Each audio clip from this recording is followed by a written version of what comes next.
Recording by Matt Braymiller. Dad Barker's Ghost by R.C. Canterbury. While I ain't got no serious objection to anybody's particular brand of religion, began Sonora Bill, the same being peculiarly their own affair, like their particular brand of liquor or tobacco, I sure maintains it is my firm conviction and belief that the fakes and false prophets hooked up with several of the current and popular brands who are going up and down the country seeking what they may devour along about dinner time are some numerous, and ought to be suppressed a whole lot for the good of the order. Which same is not said in a spirit of carping criticism, as I may say, me being ready to extend the right hand of fellowship to any hombre, whether he be Methodist, Protestant, or suffragist. The only thing I inquires about being said hombre's honesty and his peculiar belief, which same I reserves likewise for myself. Which the case I has in mind calling forth these few remarks is that of this two-legged he-person over in Cerdo, who calls himself a spiritualist or a clairvoyant or something like that. I confesses here and now that my attendance at churches has been some few and far between, and likewise my sabe of the finer points of the game some vague and nebulous, as I may say. But when it comes to bringing up spirits of the departed, I sure professes to qualify as an expert. This locoed galoot who's at present extracting pesos from the pockets of the proletariat of Cerdo is not the first of the breed it's been my happy fortune to bump up against, and I may say with truth the first application sure took good and plenty. I wouldn't believe in a ghost if he carried his own burial certificate round with him and brought 3 more spooks along as witnesses. And even at that I ain't saying but what there may be honest spooks, but the only ones I ever see sure were liars, and the truth was not in 'em. I never does figure it out in my own mind who starts it, whether it were Bob Hawkins or Sam Kinney or Sile Cooper, or maybe it was old Dad Barker begins it when he croaks. But anyway, she starts, and she sure assumes some large proportions muy pronto, which she happens like this. Me and Bob Hawkins finishes cutting hay on Colonel Borden's place down the valley and drifts over to town to lay up for a spell. I reckon we puts away about 1,000,000 bales of hay that season, and she's sure some job, but I maintains the hardest of it is having to live for 3 or 4 months with Bob Hawkins. I can't just name offhand any single hombre as I'd enjoy hearing the sound of his voice exclusive for that length of time, but if I was to make up a list of the humans that I'd sure hate to be thrown in company with for that long, Bob Hawkins' name would head the list. Somehow I gather that Bob kind of thinks the same about me for some reason. Well, we tells each other everything we knows and a thunderin' lot we don't in the first few days, and then we starts argufying, and derned if I ever see such a argufying cuss as Bob. We argufies about everything we can think of, beginning with the price of hay and the Mexican situation, and finally winding up on ghosts. I always maintains and always will that there ain't no such animal, that she always turns out to be a white cow or a rock or a union suit somebody has forgot to take off the line.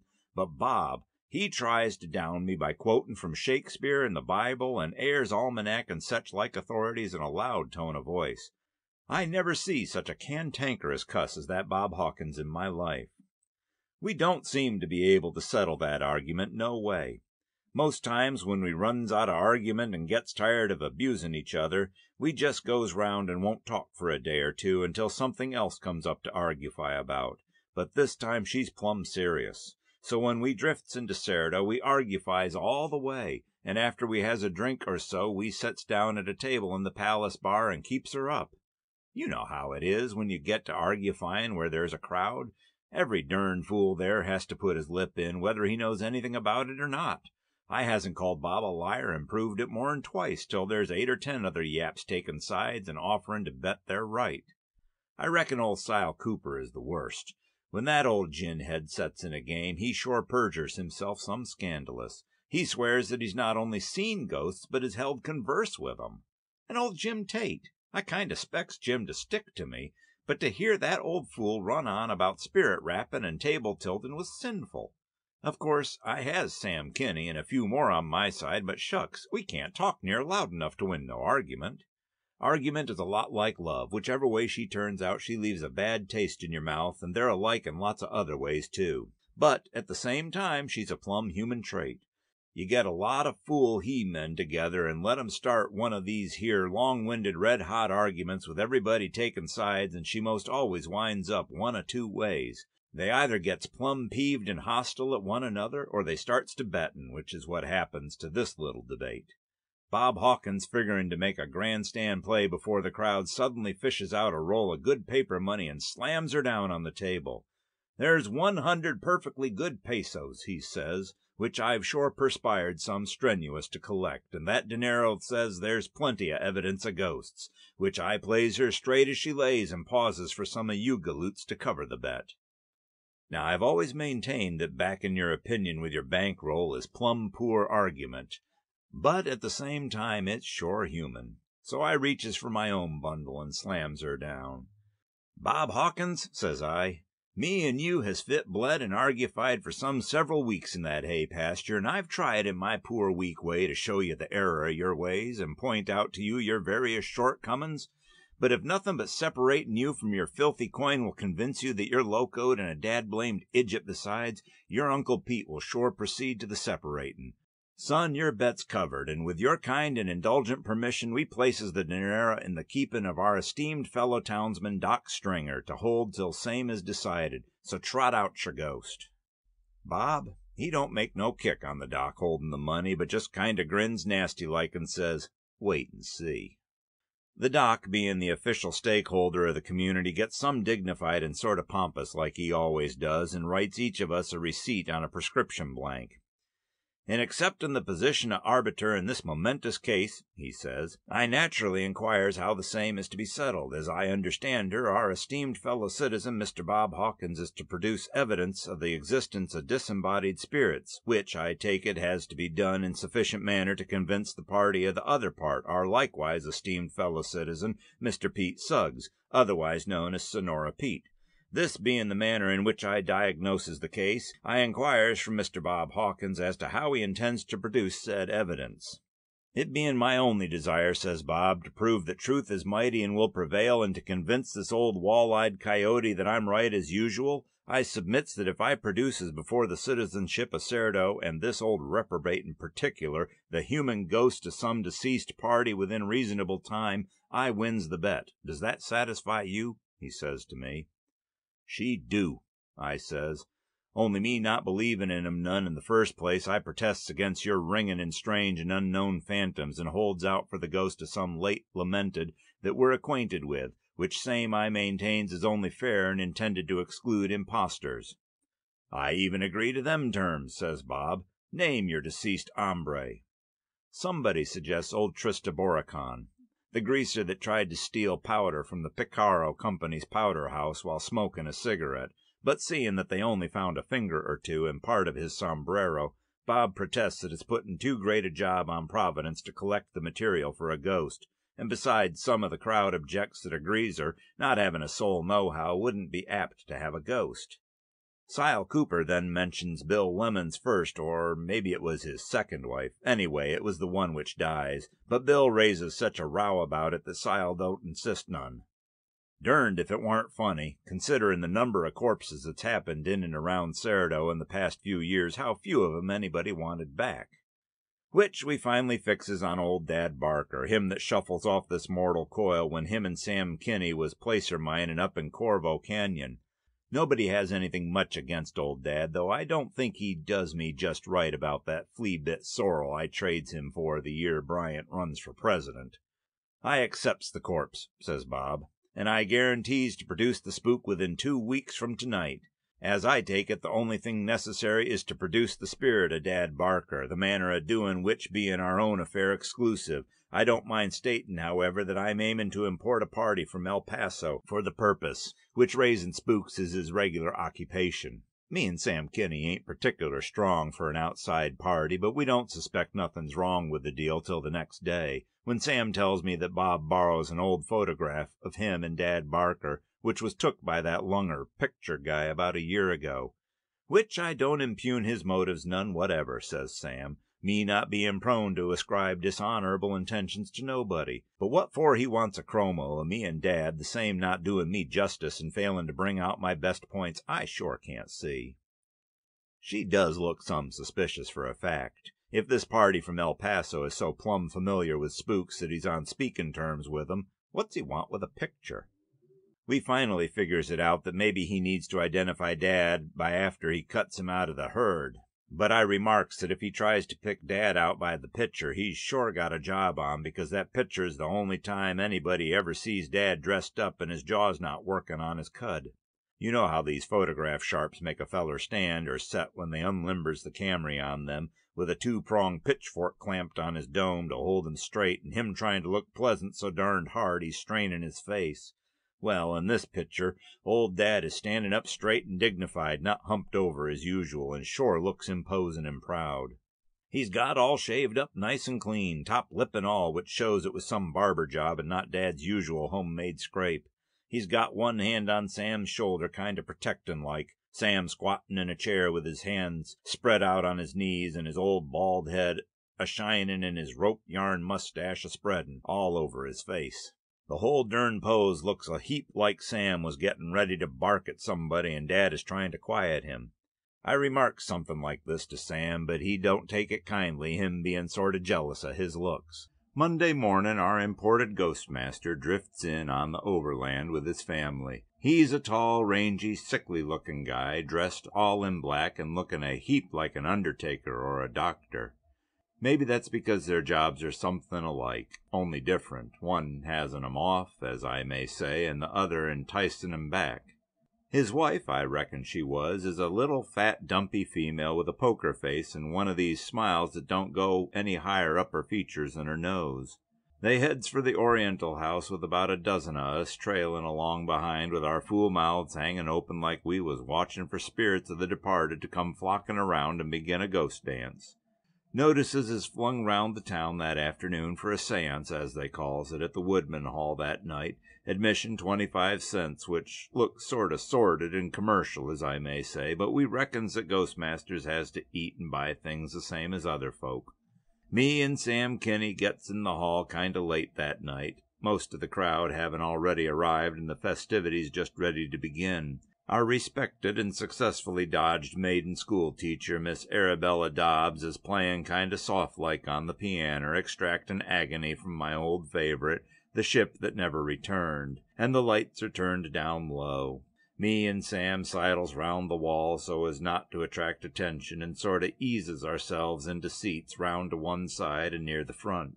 Miss Arabella finally wrecks the ship and stops, and the spook sharp requests 3 or 4 of us to tie him up in what he calls the cabinet, which I always figures heretofore a cabinet with some kind of furniture.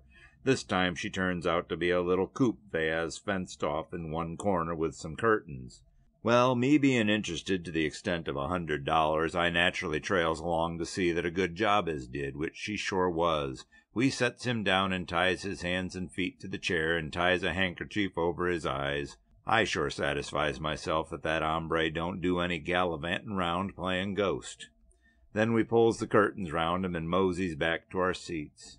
Miss Arabella and some of the other females present starts a kind of hymn tune, singing and playing sort of slow and solemn like they do at funerals.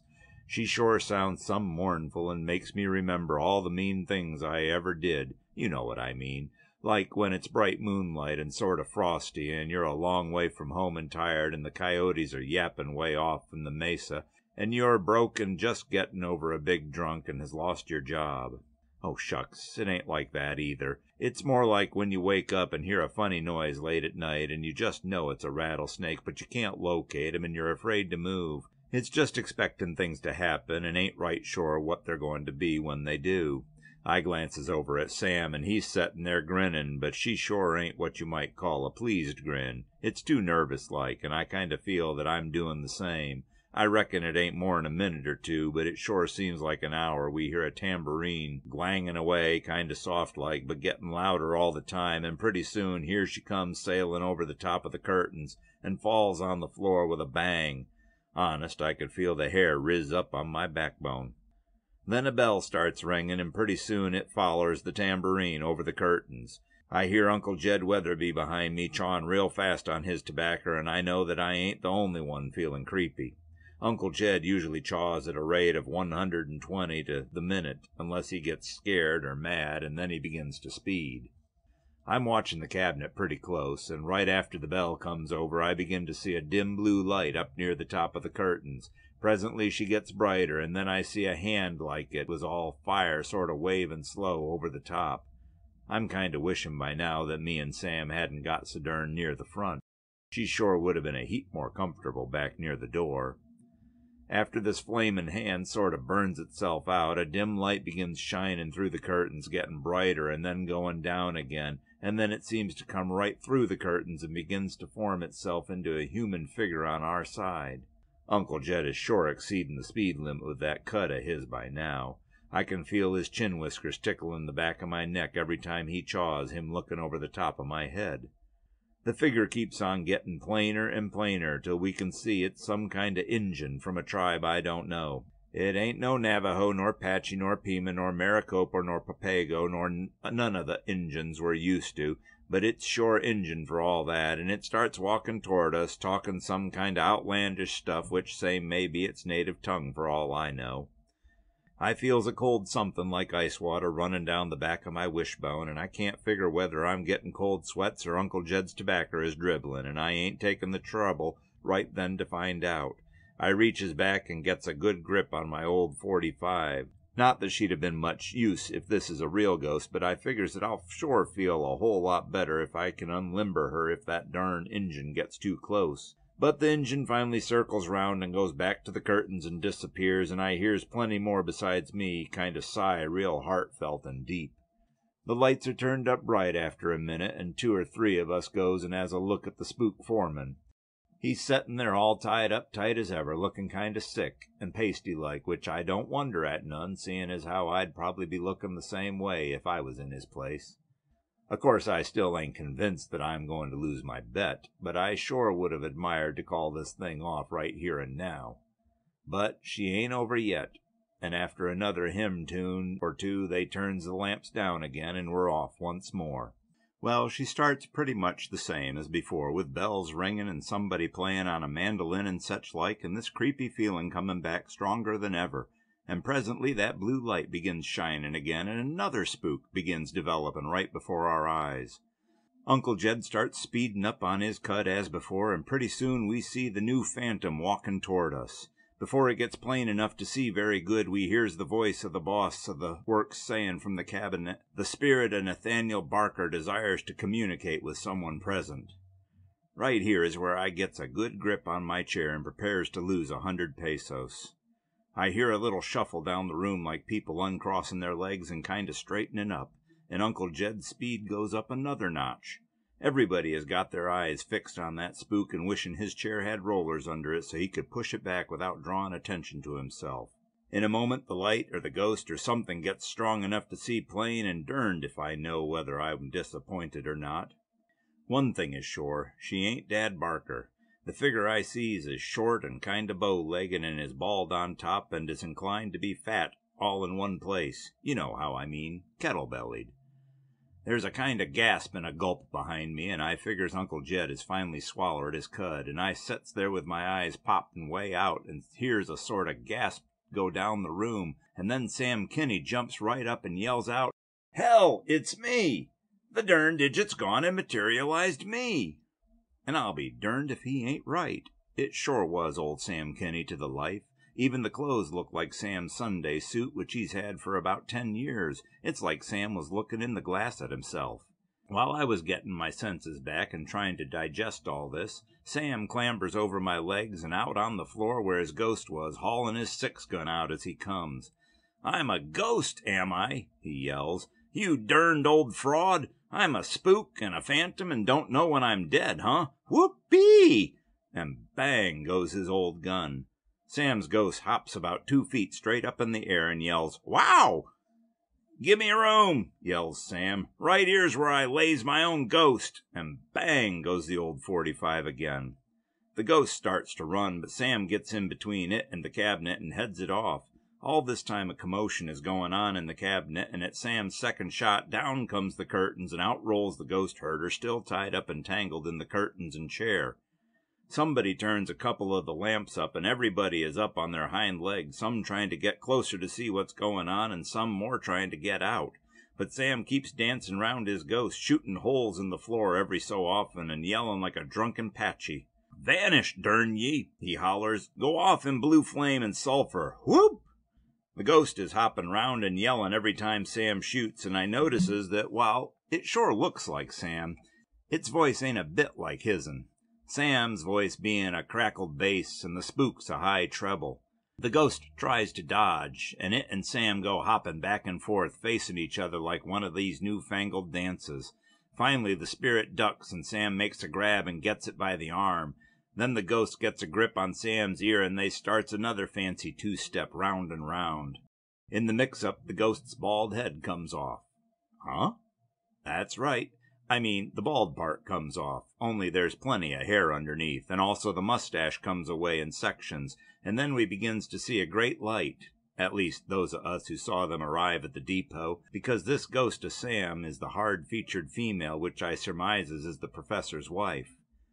But the way that fat she-wildcat is clawing Sam's face and neck and trying to bite him in vulnerable spots is plumb scandalous.